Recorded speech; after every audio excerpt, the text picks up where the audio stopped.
My name is Ivy Bennett, and according to the state of Oregon, I've been dead for 8 months. There was no accident, no illness, no goodbye. Just a folded letter from a lawyer, sent to my rented apartment in San Diego, inviting me to the reading of a will. That was it. One envelope changed everything. The man who died was the only person in my family who ever looked me in the eyes without judgment, my grandfather, William Bennett, a retired woodworker with stiff hands, soft eyes, and a voice like worn leather. He used to say, "Truth doesn't raise its voice, it just waits." He waited. I left home when I was 22, after one final Christmas dinner where my mother told me I was selfish for not helping my brother Cole pay off his business loan, and my father asked if I could just keep things peaceful. I packed a bag that night and never looked back, not until that letter arrived. The law office was in downtown Portland, high ceilings, walls lined with certificates. Everything smelled like ink and control. I stepped into the conference room glass walls, leather chairs, a carafe of untouched coffee in the center. They were already there. My parents, still perfect, still composed. My mother wore navy blue and pearls. My father adjusted his cufflinks like he was preparing for trial. And Cole looked straight through me like I was a stranger on the street. The lawyer's name was Mr. Emerson. Grey hair, polite voice, efficient. He greeted us, opened a dark leather binder, and began reading. Per the last will and testament of Mr. William Bennett, the entirety of his remaining estate financial and physicalis to be transferred to Miss Ivy Bennett. Silence. Not the awkward kind, the dangerous kind. My mother blinked. "Excuse me?" Cole laughed under his breath. My father didn't speak. He just looked at me like he'd swallowed a live wire. Then he reached into his coat pocket and pulled out a piece of paper, folded it, slid it across the table. Mr. Emerson picked it up, read it, and paused. His jaw clenched. "I'm afraid," he said, "this document declares Miss Bennett legally deceased as of the 18th of March of this year, filed with the county court." My breath stopped. "What?" I said. "I'm sitting right here." My mother finally spoke. "You left the family, Ivy. You left everything. That has consequences." I stared at her, then at Cole, then at the paper. They had filed me dead. And somehow, I wasn't surprised. 2 days after the will reading, I walked into Cascade Union Bank with trembling fingers tucked into my coat sleeves. It was raining again. Portland always rains when something ends. Or maybe it just knows how to mourn better than people do. I handed the teller my ID and trust account number, the one Grandpa had opened for me when I turned 18. She smiled politely, typed, waited, then frowned. "One moment, please." She walked off. Minutes passed. A manager came out. Miss Harland, his name tag said late 50s, gold wedding ring, sympathetic eyes that had clearly seen things he couldn't fix. "Miss Bennett," he said gently, motioning me into a small office. "There seems to be an issue with your account status." He turned the screen toward me. Next to my photo, status, deceased, file number 1023, KC, verified court record. I blinked. The room tilted for a moment. "I'm right here," I whispered. "I know," he said softly, But the system doesn't. That sentence felt like a crack down the middle of my chest. I had always known I didn't exist in their hearts anymore. But now it was official. It was filed, recorded, sealed. Can you override it? I asked. He shook his head. Not unless it's reversed by the same court that issued it. Until then, your account, your identity, your access. It's all frozen. I walked out of the bank like someone walking out of their own funeral. And as I stood on the wet sidewalk, watching strangers rush by with their umbrellas and coffees and errands, I realized something chilling. They didn't just try to disinherit me, they tried to erase me. And suddenly, I was 12 again, kneeling in the garage with glue-stained fingers, building a cardboard model of a library for the school science fair. I was so proud. I showed my dad the solar panels I had cut from a cereal box. He barely glanced up from his laptop. That's nice. Just clean up after, okay? The next day, I found it flattened under a bag of dog food. Meanwhile, Cole forgot his lines in a school play and got taken out for pizza to cheer him up. Years later, I emailed a proposal to my Dayton idea for a sustainable packaging startup. I worked on it for 3 months. No reply. 3 weeks later, Cole pitched the same idea word for word at the family business meeting. And suddenly, it was brilliant, innovative, visionary, my dad called it. I didn't fight. Not back then. I just walked away. But this wasn't neglect. This was erasure. And something inside me, something tired, something silent for years, finally stood up. They declared me dead. Now I was ready to come back to life. That night I drove out to the edge of town, to the cabin Grandpa left behind. It smelled like cedar wood and thyme. Dust covered the shelves, but everything else was just as he left it, the worn recliner by the window, his old radio, the yellowed books stacked in uneven towers. I stood there for a moment in silence, until I saw it. The suitcase. Old, leather-bound, sitting under the bench where he used to fix clocks. My hands trembled as I opened it. Inside were neatly arranged folders, a small sealed envelope, a flash drive, and a silver key engraved with the numbers 108 WSB. I opened the envelope first. His handwriting hit me like a whisper through time. Ivy, if you're reading this, it means the storm has arrived. I couldn't protect you from it, but I've given you what you need to survive it. Trust only Mason Grant, no one else. My heart skipped. Mason, Grandpa's lawyer from years ago, someone I hadn't heard of since I was a teenager. I called the number scribbled at the bottom of the letter. It rang twice. Then a deep voice answered. Grant here. This is Ivy Bennett, I said, my voice barely steady. William Bennett was my grandfather. He left me your name. There was a pause. Then, calmly, where are you right now? Within 3 hours, Mason met me at the cabin. Older than I remembered. Wiser, too. He wore a raincoat and carried a battered briefcase. I showed him the contents of the suitcase. He didn't seem surprised. Your grandfather prepared this for years, he said, because he knew what they were capable of. He plugged the flash drive into his laptop and opened a folder labeled Proof inside.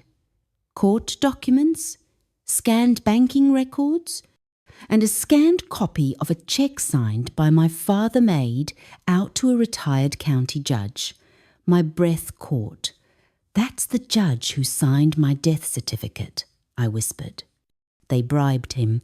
They did more than that, Mason replied. They rewrote reality. He opened another folder. This one held a digital recording. Grandpa, sitting at the cabin, holding that morning's newspaper, looking straight into the camera. His voice was shaky but strong. If Ivy is seeing this, it means they did what I feared most. They erased her. But I documented everything.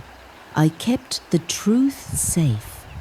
Ivy, this is your fight now, and you're not alone. My hands were shaking, not from fear, from clarity. From knowing I hadn't imagined the cruelty, that someone had believed me all along, that someone had planned for the day I would need to rise from the ashes. Mason looked at me. You have enough here to destroy them, he said. But this isn't just revenge, Ivy. This is reclamation. What do you want to do? I stared down at the suitcase, then out the window into the dark forest beyond. And for the first time in years, I knew exactly what I wanted. I wanted my name back. The meeting wasn't held in a courtroom. It was in a sleek private boardroom, downtown neutral ground, they called it. But nothing about it felt neutral. The walls were too clean, the air too thin. Ivy Bennett, the girl they declared dead, walked in wearing the only black blazer she owned and the calmest expression she could borrow. Beside her stood Mason Grant, solid as granite, holding the suitcase like it contained a beating heart. Across the table, her father, cold and composed, her mother, arms folded but eyes flickering, and Cole, perfectly dressed, already annoyed to be there. A mediator sat in the centre, stone-faced. Ivy said nothing. She let Mason speak. We are here to address the fraudulent declaration of death filed against Miss Bennett, the forgery of court documents, and the attempted obstruction of a legal inheritance. The other attorney slick, expensive, with a voice like cold butter leaned forward. Our clients acted in what they believed was the emotional and legal best interest of the family. Miss Bennett disappeared for years. Naturally, confusion arose. Mason didn't flinch. He pulled out a printed transcript of the death filing signed by a retired judge now under federal investigation.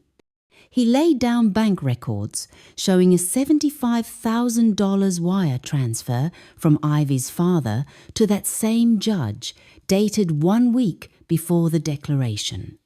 Then, without a word, he opened the laptop and pressed play. The room filled with the voice of William Bennett. His image flickered on screen frail, but clear-eyed, newspaper in hand. If Ivy is watching this, it means the family chose control over truth. To my daughter and son-in-law, if you try to erase her, you've erased yourselves from my legacy. Then came the security footage.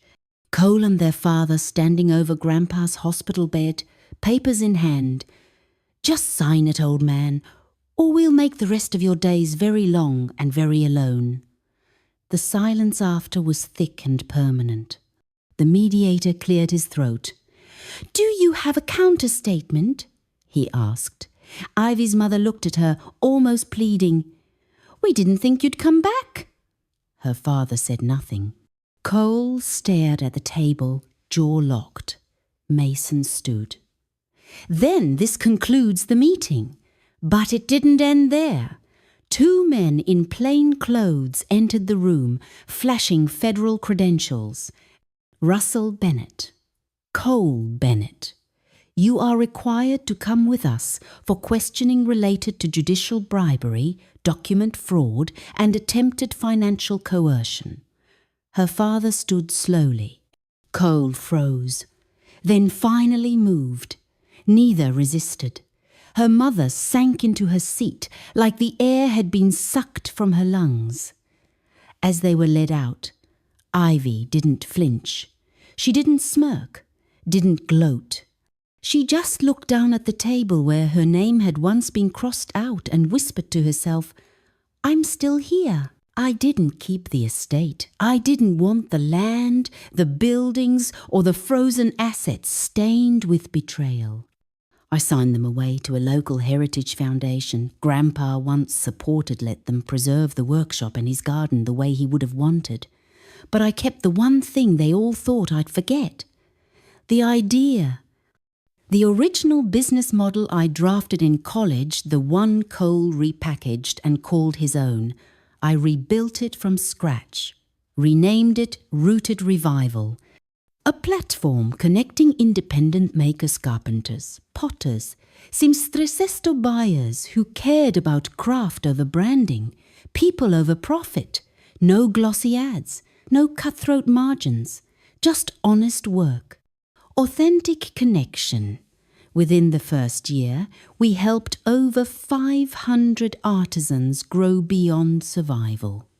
Some of them were just like me, raised, dismissed, cast aside by families or systems that saw no value in them.